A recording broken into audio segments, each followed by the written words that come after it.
Hello everyone. So today we are going to discuss about approach, method and technique. So we shall start with the approach. What is an approach? Approach ante emiti? So approach ante the act of getting close to అంటే దగ్గర అవ్వడం.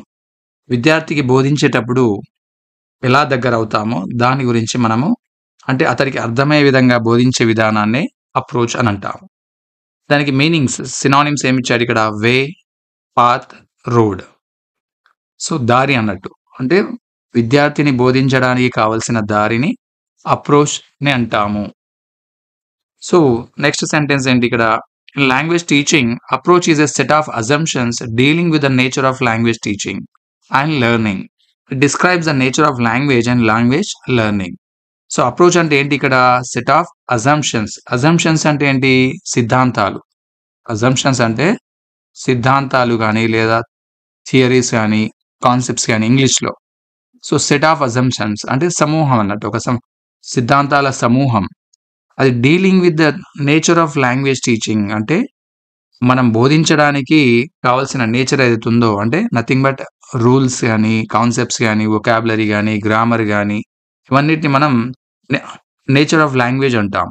Rules, structures or grammar, vocabulary, so syntax, morphology ఇవన్నీ nature of language కిందకి వస్తాయి. అంటే దాన్ని బోధించడానికి మరియు దాన్ని నేర్చుకోవడానికి కావలసిన సిద్ధాంతాలనే మనం అప్రోచ్ అని అనొచ్చు. అంతేకాకుండా it describes the nature of language and language learning. ఏమి తెలుపుతుందంటే నేచర్ ఆఫ్ లాంగ్వేజ్ అంటే లాంగ్వేజ్ యొక్క నేచర్ని కానీ లాంగ్వేజ్ లెర్నింగ్ని కానీ అంటే ఎలా నేర్చుకోవాలి విద్యార్థి, అంతేకాకుండా ఉపాధ్యాయుడు ఏ విధంగా బోధించాలి అనేది ఒక అప్రోచ్ అనేది తెలుపుతుంది. Approach establishes a relation between theory and practice of language teaching. అంటే ఇది ఒక రిలేషన్షిప్ని క్రియేట్ చేస్తుంది. దేనికి? థియరీ అంటే ఏంటి ఇక్కడ కాన్సెప్ట్. అంటే మన పుస్తకంలో ఉన్న థియరీ ఏదైతే ఉందో కాన్సెప్ట్ కానీ సిద్ధాంతాలు కానీ ఏవైతే ఉన్నాయో వాటిని మనం ఏమంటాము? థియరీ అంటాము. థియరీకి మరియు ప్రాక్టీస్ ఆఫ్ లాంగ్వేజ్ టీచింగ్కి అంటే ఏదైతే మనం లాంగ్వేజ్ని టీచ్ చేస్తున్నామో ప్రాక్టీస్ చేస్తున్నామో విద్యార్థికి దానికి ఈ రెండింటికి మధ్య ఉన్న రిలేషన్షిప్ని అప్రోచ్ అనేది ఎస్టాబ్లిష్ చేస్తుంది. అంటే ఒక ఫౌండేషన్ క్రియేట్ చేస్తుంది. అంతేకాకుండా చూసినట్టయితే ఏ విధంగా వచ్చింది? ఈ term was coined by Anthony E M. Anthony E M అనే వ్యక్తి 1965లో first he used this term. Any teaching, next point చూడండి, any teaching that happens in the society reflects the practices and principles in the society and also reflect the knowledge and the beliefs the society holds. అంటే మనం బోధించే విధానం ఏదైతే ఉందో ఆ బోధించే విధానం ఏ విధంగా ఉంటుంది అంటే సొసైటీలో రిఫ్లెక్ట్ చేస్తుంది. రిఫ్లెక్ట్స్ ద ప్రాక్టీసెస్ అంటే ఏంటి ఇక్కడ? ఆచారాలు, కస్టమ్స్. అంతేకాకుండా ప్రిన్సిపల్స్ అంటే ఇక్కడ అది కూడా సిద్ధాంతాలు అన్నట్టే. ఆచారాలు కానీ సిద్ధాంతాలు కానీ అంటే ట్రెడిషన్స్ అన్నట్టు nothing but in the society దాన్ని రిఫ్లెక్ట్ చేస్తుంది. అంతేకాకుండా reflect the knowledge and the beliefs అంటే సొసైటీలో ఉన్న అండ్ అంతవరకు ఎగ్జిస్ట్ అయి ఉన్న నాలెడ్జ్ ఏదైతే ఉంటుందో ఆ నాలెడ్జ్ని కూడా రిఫ్లెక్ట్ చేస్తుంది. వాళ్ళ యొక్క నమ్మకాలని కూడా రిఫ్లెక్ట్ చేస్తుంది. ఎనీ టీచింగ్ అంటే మనం ఎగ్జాంపుల్ మన పాతకాలంలో చూసినట్టయితే ఏన్షియన్ టైంలో చూసినట్టయితే వాళ్ళు గ్రామర్ ట్రాన్స్లేషన్ మెథడ్లో టీచింగ్ చేస్తున్నారు అనుకుందాం.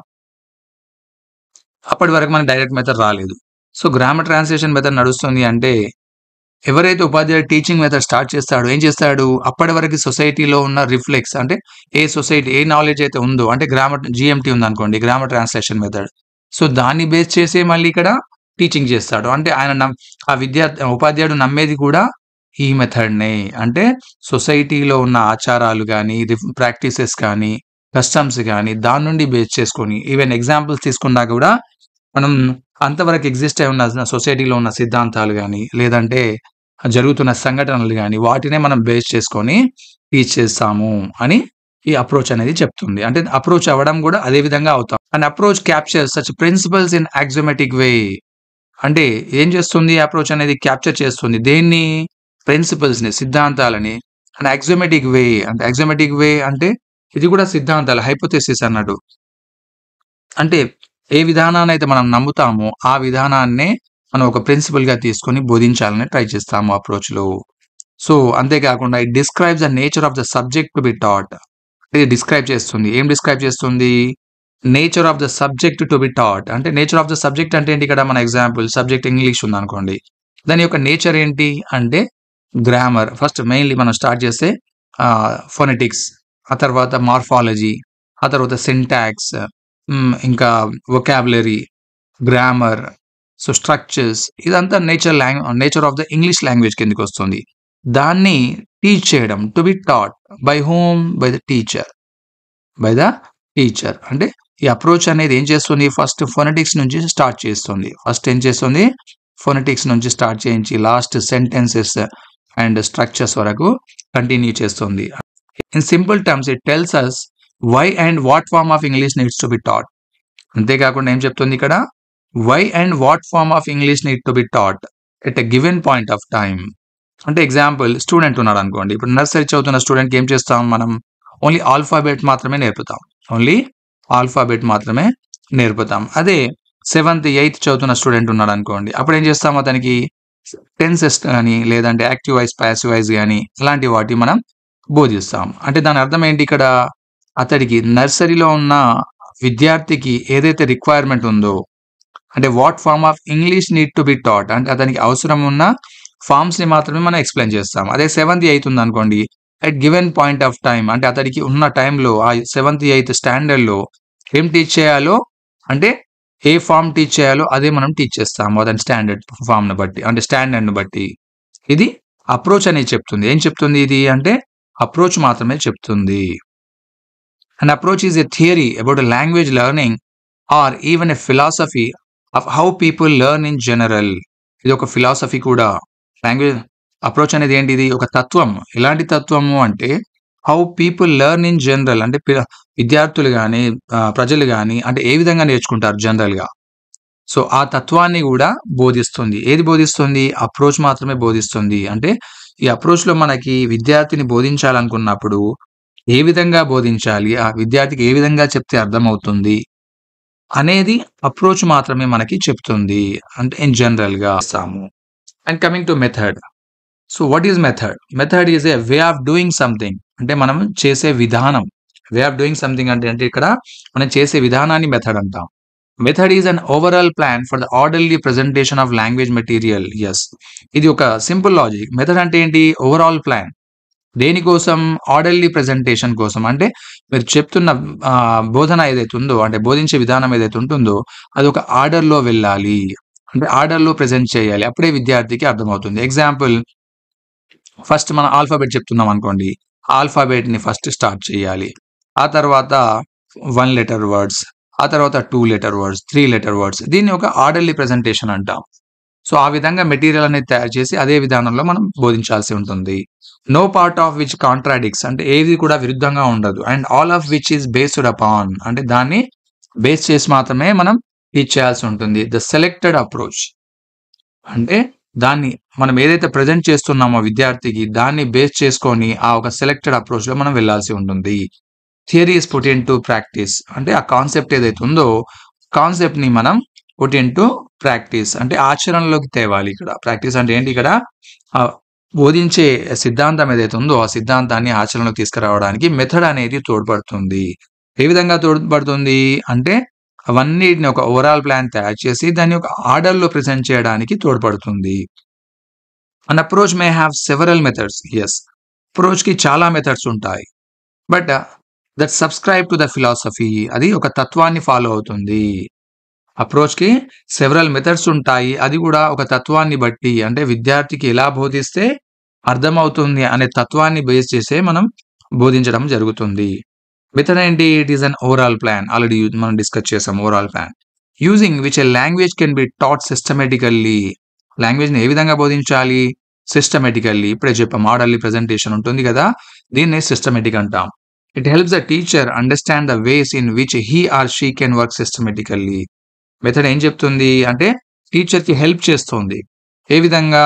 ఈ విధంగా సిస్టమాటిక్‌గా బోధించడానికి విద్యార్థికి సిస్టమాటిక్‌గా first alphabet 1 letter, 2 letter, 3 letters ఈ విధంగా సిస్టమాటిక్‌గా బోధించడానికి విద్యార్థి అంటే ఉపాధ్యాయుడికి సహాయం చేస్తుంది.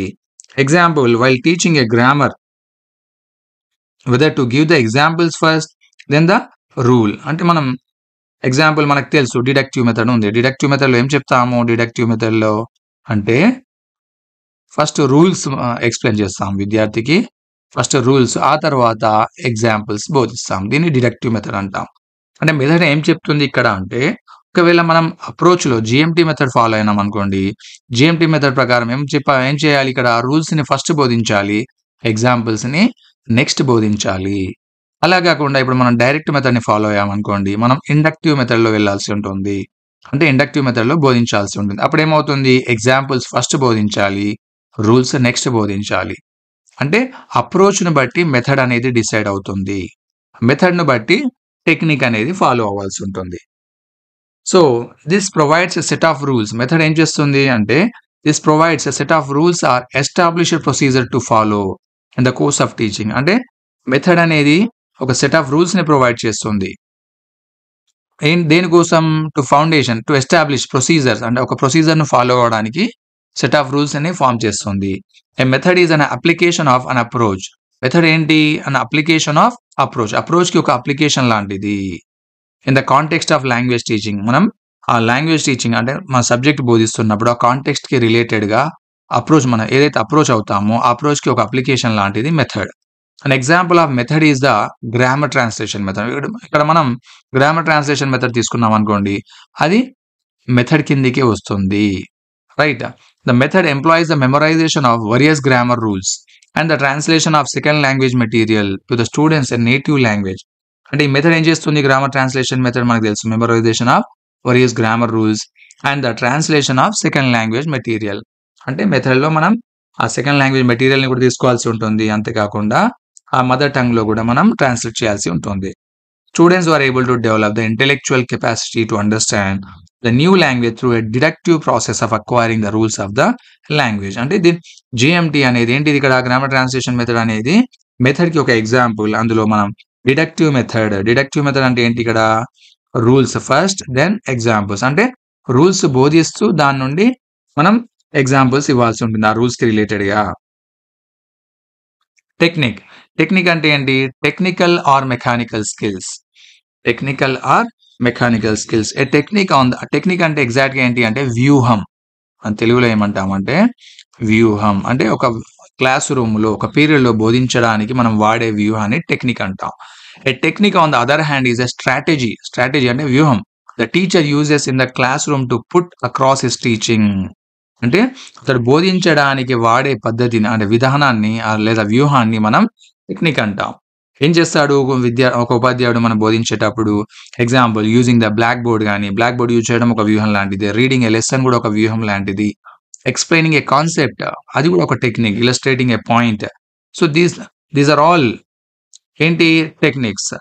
బట్ ఇక్కడ ఏమని చెప్తున్నాడు? These 3 terms are hierarchical. 3 terms ఏంటి? Approach, method and technique. ఇవన్నీ ఎలా ఉంటాయంటే ఒక హెరారికల్‌గా ఉంటాయి. ఫస్ట్ అప్రోచ్ మళ్ళీ తర్వాత మెథడ్‌లో మళ్ళీ టెక్నిక్. ఇది తెలుసు మనకు. ఇది ఒక హెరారికల్‌లో ఉంటుంది. ఇది అప్రోచ్ అవుతుంది. ఇది మెథడ్, ఇది టెక్నిక్. సో, అందుకోసం ఈ 3 టర్మ్స్‌ని ఏమంటామంటే హెరారికల్ అంటాం. But often terms approach and method are used interchangeably. Approach and method ఏమవుతుంది? ఇంటర్చేంజ్ అవుతూ ఉంటాయి. మనం యూజ్ చేయడంలో కూడా అంటే వాడే విధానంలో కూడా మనం ఇంటర్చేంజ్ చేస్తా ఉంటాం. కొన్నిసార్లు అప్రోచ్‌ని మెథడ్‌గా వాడతాము. కొన్నిసార్లు మెథడ్‌ని అప్రోచ్‌గా కూడా వాడొచ్చు. బట్ టెక్నిక్ అలా కాదు. Technique is a single activity. Technique ఎలాంటిది? Single activity that comes from a procedures. ఒక ప్రొసీజర్ నుండి వస్తుంది. ఒక క్లాస్ రూమ్‌లో ఎలా బోధించాలి, ఒక పీరియడ్‌లో ఎలా బోధించాలి అనేదే technique. Any one of the steps of the procedure list above qualifies as a technique. For example ఇక్కడ డిస్కస్ చేసాంగా యూజింగ్ బ్లాక్ బోర్డ్ గాని, రీడింగ్ ఎ లెసన్ గాని, ఎక్స్‌ప్లెయినింగ్ ఎ కాన్సెప్ట్ గాని, ఇలస్ట్రేటింగ్ ఎ పాయింట్ గాని, లేదంటే యూజింగ్ విజువల్ ఎయిడ్స్ కానీ, using audio lingual aids కానీ, అంటే ల్యాబ్ గాని. సో, ఇవన్నీ టెక్నిక్ కిందకొస్తాయి. Naturally various methods employ various techniques. Yes, చాలా మెథడ్స్ ఉంటాయి టెక్నిక్స్‌ని వాడడానికి. సో, ఇక్కడ మనం కంపారిజన్ కోసం ఈ టేబుల్ అనేది తయారు చేయడం జరిగింది. సో, డెఫినేషన్ చూద్దాం. అప్రోచ్ యొక్క డెఫినేషన్ ఏంటి? Theory of how language is learned. మన లాంగ్వేజ్‌ని ఎలా నేర్చుకుంటాము అనేది అప్రోచ్ చెప్తుంది. లాంగ్వేజ్‌ని ఎలా నేర్చుకోవాలనేది అప్రోచ్ చెప్తే, మెథడ్ ఏం చెప్తుంది? Systematic plan based on an approach. Approach అంటే లాంగ్వేజ్‌ని నేర్చుకోవడానికి అప్రోచ్ ఏ విధంగా లాంగ్వేజ్ నేర్చుకోవాలో చెప్తే, ఆ లాంగ్వేజ్‌ని ఒక సిస్టమాటిక్ ఆర్డర్‌లో ఎలా నేర్చుకోవాలి అనేది ఒక మెథడ్ చెప్తుంది. స్పెసిఫిక్ క్లాస్ రూమ్ యాక్టివిటీ అంటే మనం ఆల్రెడీ ఒక సిస్టమాటిక్ ప్లాన్ తయారు చేసాము. ఎగ్జాంపుల్ మనం లాంగ్వేజ్ నేర్చుకోవాలనుకోండి. ఫస్ట్ ఫోనెటిక్స్ అనుకున్నాం మనం. అవునా? ఆ తర్వాత వొకాబులరీ అనుకోండి. ఆ తర్వాత ఫ్రేజెస్ అనుకోండి. ఆ తర్వాత క్లాజెస్ అనుకోండి. సో, ఇదొక సిస్టమాటిక్ ప్లాన్. ఈ సిస్టమాటిక్ ప్లాన్‌లో ఇప్పుడు మనం first specific class room activity అంటే ఫస్ట్ క్లాస్ రూమ్ యాక్టివిటీ దేనితోటి స్టార్ట్ అవుతుంది? ఫోనెటిక్స్ ద్వారా స్టార్ట్ అవుతుంది. ఆ ఫోనెటిక్స్‌ని ఏ విధంగా బోధించాలి? అంటే బ్లాక్ బోర్డ్‌ని యూజ్ చేయాలా? లేదా లాంగ్వేజ్ ల్యాబ్‌ని యూజ్ చేయాలా? లేక విజువల్ ఎయిడ్స్‌ని యూజ్ చేయాలా? అనేది ఇది ఒక టెక్నిక్. అంటే ఇప్పుడు ఒక పీరియడ్‌లో మనం విజువల్ ఎయిడ్స్ యూజ్ చేస్తూ అంటే వీడియో ప్లే చేస్తూ విద్యార్థికి బోధించినట్టయితే అది ఒక స్పెసిఫిక్ క్లాస్ రూమ్ యాక్టివిటీ. దాన్ని టెక్నిక్ అంటాం. అంటే దీని యొక్క లెవెల్ చూద్దాం. కాన్సెప్చువల్ అంటే ఒక సిద్ధాంతం. కాన్సెప్ట్ బేస్డ్ అని ఉంటుంది. థియరిటికల్ అంటే 2 కూడా synonyms. Both are sames. Procedural and organise ఇప్పుడే చెప్పాము మీకు. ఇది ఒక సిస్టమాటిక్ కాబట్టి ఒక ప్రొసీజర్ అనేది ఉంటుంది. అంతేకాకుండా ఒక ఆర్గనైజ్డ్ మేనర్‌లో ఉంటుంది. అంటే మనం మొత్తం లాంగ్వేజ్ నేర్చుకోవడానికి ఒక సిస్టమ్‌ని ఏదైతే ఆర్గనైజ్ చేస్తామో దాన్ని ఆర్గనైజ్డ్ అంటాం. ఇది ఆపరేషనల్ అండ్ స్పెసిఫిక్. టెక్నిక్ అనేది ఏంటి అంటే ఆపరేషనల్ మరియు స్పెసిఫిక్ అంటే ఒక పీరియడ్‌కి మాత్రమే. ఎగ్జాంపుల్ అప్రోచ్‌లో ఏముంటుంది? కమ్యూనికేటివ్ అప్రోచ్ అనేది ఒక ఎగ్జాంపుల్ అప్రోచ్‌కి. కానీ ఇక్కడ డైరెక్ట్ మెథడ్ అనేది ఎగ్జాంపుల్. టెక్నిక్ ఏంటి? మనం ఒక క్లాస్ రూమ్‌లో రోల్ ప్లే గాని, పిక్చర్ డిస్క్రిప్షన్ గాని, సో, ఈ విధంగా ఇంతకుముందు డిస్కస్ చేసిన ఎగ్జాంపుల్స్ కానీ అవన్నీ టెక్నిక్ కిందకొస్తాయి. ఫోకస్. అప్రోచ్‌లో మనం దేనిపైన ఫోకస్ చేస్తాము అంటే why and what should be taught. అప్రోచ్‌లో why and what should be taught అనేది మనం అప్రోచ్‌లో ఫోకస్ చేస్తాం. అదే మెథడ్‌లో అయితే how to teach based on an approach. అంటే ఎగ్జాంపుల్ ఇప్పుడు మనం అప్రోచ్‌లో ఏం టీచ్ చేయాలనుకుంటున్నామో దాన్ని ఏ విధంగా టీచ్ చేయాలి అనేది మెథడ్ చెప్తుంది. అంటే ఇది ఆర్గనైజ్ చేశాక what activity use in the class అనేది టెక్నిక్ చెప్తుంది. ఇంకొక టేబుల్ చూద్దాం ఇక్కడ. నేచర్ చూసినట్టయితే అప్రోచ్ యొక్క నేచర్ ఏంటి? Theoretical, philosophical view of teaching అంటే తత్వాన్ని బేస్ చేసుకొని కాన్సెప్ట్ బేస్ చేసి. అండ్ మెథడ్ అనేది ఏం చెప్తుంది? Systematic plan or procedure for teaching అంటే మనకు ఒక సిస్టమాటిక్ ప్లాన్ అనేది తయారు చేస్తుంది. Technique practical activity or procedure used in the class room. అంటే మనం ప్రాక్టికల్‌గా ఇక్కడ ఈ ప్లాన్ ఏదైతే తయారు చేస్తామో ఆ ప్లాన్‌ని మనం ప్రాక్టికల్‌గా ఇంప్లిమెంట్ చేసేదే ఒక వ్యూహం టెక్నిక్. దీని యొక్క లెవెల్ ఏంటి? Broad and general principles. ఇది అప్రోచ్ అనేది బ్రాడ్ అంటే మొత్తం లాంగ్వేజ్ నేర్చుకోవడం అనేది ఒక బ్రాడ్ టాపిక్ అంటే బ్రాడ్ ఏరియా అన్నట్టు. సో, ఇది అందుకోసమే అప్రోచ్ అనేది బ్రాడ్ అండ్ జనరల్.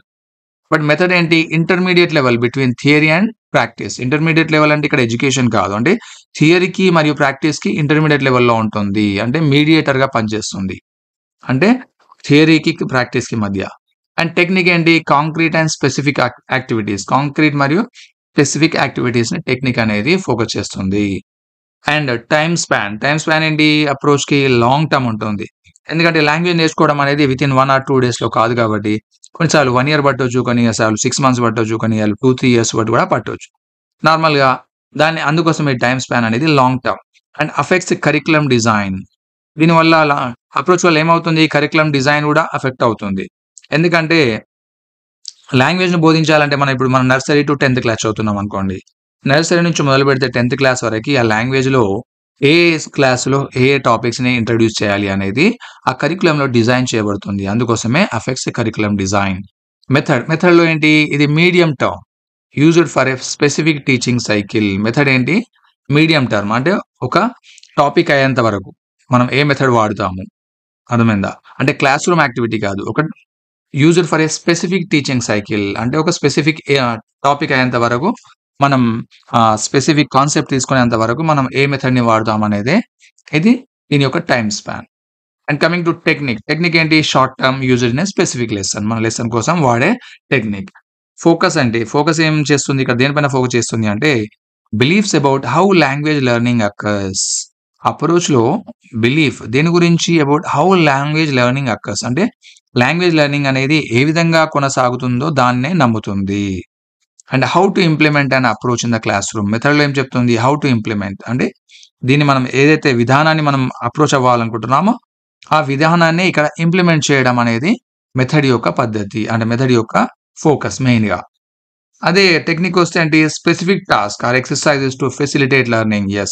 ఇప్పుడు మనకి ఈ ఇంప్లిమెంటేషన్ ఆ లాంగ్వేజ్ లెర్నింగ్‌లో ఏదైతే టాపిక్ తీసుకున్నామో, ఇప్పుడు ఎగ్జాంపుల్ మనం డైరెక్ట్ మెథడ్ తీసుకున్నాం అనుకోండి. దీని యొక్క ఎగ్జాంపుల్ డైరెక్ట్ మెథడ్ అనుకుందాం. ఆ డైరెక్ట్ మెథడ్‌లో ఆ టాపిక్ రిలేటెడ్‌గా మనం ఎలాంటి ఎక్సర్‌సైజెస్ ఇంట్రొడ్యూస్ చేయాలి? ఏ టాపిక్‌ని ఇంట్రొడ్యూస్ చేయాలి? ఏ విధంగా వాళ్ళని బోధించాలి? అంటే ఏ టీచింగ్ లెర్నింగ్ మెథడ్ గాని, లేదంటే విజువల్ ఎయిడ్స్ కానీ, లేదంటే లాంగ్వేజ్ ల్యాబ్‌లో గాని, ప్రాక్టికల్‌గా వాళ్ళకి ఏ విధంగా అంటే టెక్నిక్స్ ఏవి యూజ్ చేయాలి అనేది టెక్నిక్‌లో చెప్తుంది. ఇక్కడ అప్రోచ్ యొక్క ఎగ్జాంపుల్ ఏంటి? Communicative language teaching. Communicative language teaching అనేది దీని యొక్క అప్రోచ్. అదే మెథడ్‌లో డైరెక్ట్ మెథడ్ గాని, ఆడియోలింగ్వల్ మెథడ్ గాని, టాస్క్ బేస్డ్ మెథడ్ గాని ఇవన్నీ ఒక మెథడ్ యొక్క ఎగ్జాంపుల్స్. టెక్నిక్స్‌లో role playing, drills, pair work, games ఇవన్నీ టెక్నిక్‌లోకొస్తాయి. టెక్నిక్ అంటే సింపుల్. సింగిల్ అంటే ఒక పీరియడ్‌లో మనం అవలంబించే అంటే బోధించడానికి వాడే విధానాన్ని అంటే వ్యూహాన్నే టెక్నిక్ అంటాము. ఇది ఈరోజు యొక్క టాపిక్ అప్రోచ్, మెథడ్, టెక్నిక్. ఇక్కడ 2 టేబుల్స్ ఎందుకు తీసుకోవడం జరిగింది అంటే ఎలాబొరేట్ చేసి చెప్పడానికి కోసం ఈ 2 టేబుల్స్‌ని తీసుకోవడం జరిగింది. యాక్చువల్‌గా ఈ టాపిక్ అనేది చాలా చిన్నది. బట్ ఎలాబొరేట్ చేయడం వల్ల చాలా ఈజీగా అర్థమవుతుంది. అందుకోసమే లెంతీగా తీసుకోవడం జరిగింది. Thank you for watching this video. Whoever not subscribed the channel, I request you to subscribe the channel and like the video. Thank you once again.